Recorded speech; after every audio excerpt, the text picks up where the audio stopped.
Assalamualaikum warahmatullahi wabarakatuh. Hai, perkenalkan nama saya Paula Anggraini. Saya mahasiswa dari jurusan Ilmu Administrasi Negara dengan NIM 203030307133. Video ini saya buat untuk menjelaskan tentang nasib tenaga honorer pada saat ini. Maka dari itu, izinkan saya untuk menjelaskan nasib tenaga honorer pada saat ini di dalam video ini. Keputusan tentang penghapusan tenaga honorer tertuang dalam Surat Menteri Aparatur Sipil Negara dan Reformasi Birokrasi Nomor B/185/MSM 03/0203/2022 pada tanggal 31 Mei 2022 tentang status kepegawaian di lingkungan instansi pemerintah daerah. Adanya kebijakan ini, pemerintah memastikan akan menghapuskan tenaga honorer mulai pada tanggal 28 November 2023 dan akan menentukan nasib 400.000 tenaga honorer yang 120.000 diantaranya merupakan tenaga pendidik serta sekitar 4.000 tenaga kesehatan dan sekitar 2.000 tenaga penyuluh. Perihal nasib tenaga honorer, pihak pusat sudah memastikan keputusan yang diambil sudah memperhitungkan banyak aspek, sehingga pemerintah tidak hanya berkonsolidasi tetapi juga terbuka untuk menerima masukan dari semua pihak. Pada tahun 2023 nanti diberlakukannya hanya dua jenis ASN atau aparat sipil negara, yaitu pegawai negeri sipil atau disebut dengan PNS. Lalu yang kedua yaitu pegawai pemerintah dengan perjanjian kerja atau disingkat dengan P3K.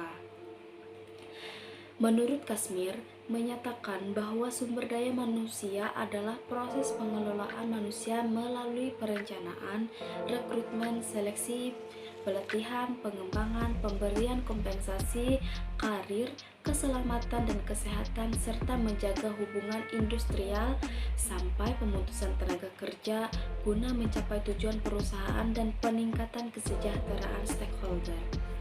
Menurut Shimamura, rekrutmen adalah serangkaian aktivitas mencari dan memikat pelamar pekerja dengan motivasi, kemampuan, keahlian, dan pengetahuan yang diperlukan guna menyimpan kekurangan yang identifikasi dalam perencanaan kepegawaian.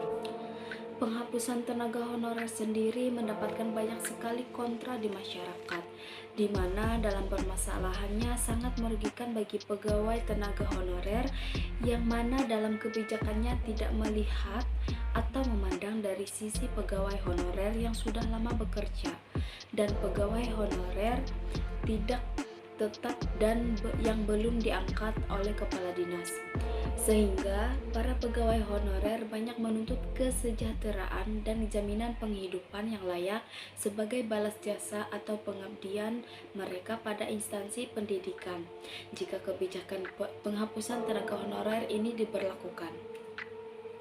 Problematika yang terjadi terhadap kebijakan penghapusan tenaga honorer ini memiliki beberapa permasalahan, di mana adanya tenaga non-aparatur sipil negara yang tidak dapat mengikuti seleksi CAT atau tes berbasis komputer dengan passing grade atau nilai minimal yang ditentukan sesuai dengan ketentuan kelulusan, keterbatasan anggaran, yang perlu disusun rentang gaji sesuai dengan kemampuan daerah. Terkait tenaga non-ASN yang tidak memenuhi syarat menjadi PNS atau pegawai pemerintah dengan perjanjian kerja karena kualifikasi pendidikannya yang tidak terpenuhi, diberi kesempatan sesuai dengan minatnya seperti pelatihan kewirausahaan atau kartu prakerja dan lain-lain. Kepala daerah dapat memberikan alokasi formasi P3K dalam rangka mendukung visi misinya yang kontrak kerjanya sesuai dengan periodisasi jabatan kepala daerah dan keberadaan tenaga non-ASN sebagai administrasi atau teknis yang tidak memenuhi jabatan fungsional. Penghapusan tenaga honorer ini sebenarnya jika diberlakukan sangat membuat daerah-daerah mengalami kesulitan. dalam memenuhi kebutuhan pegawai di sejumlah instansi yang dimana di bidang pendidikan sangat berdampak besar dalam permasalahan ini. Selama ini, negara belum mampu menyediakan pegawai sesuai kebutuhan dan rekrutmennya. Pemerintah daerah juga banyak menggunakan sistem politik nepotisme. Politik nepotisme menurut Profesor Dr. Kamarudin Hidayat adalah manajemen kepegawaian yang menggambarkan sistem pengangkatan, penempatan, penunjukan dan kenaikan jabatan atas dasar pertalian darah, keluarga atau kawan. Politik nepotisme memiliki dampak negatif dan positif. Dampak negatifnya yaitu menciptakan lingkungan kerja yang kurang sehat, resiko konflik keluarga yang bisa mengganggu suasana lingkungan kerja, dan diskriminasi karena mendahulukan kepentingan keluarga atau kerabat. Sedangkan dampak positif dari orang yang melakukan nepotisme politik adalah mereka mempunyai kekuasaan untuk mengangkat sanak saudaranya. Pemerintah harus berupaya melakukan penyaringan termasuk adakan tes ulang untuk tenaga honorer yang dapat diangkat menjadi ASN. Jika tidak memenuhi standar, pemerintah harus tetap berusaha atau berupaya menjadikan P3K minimal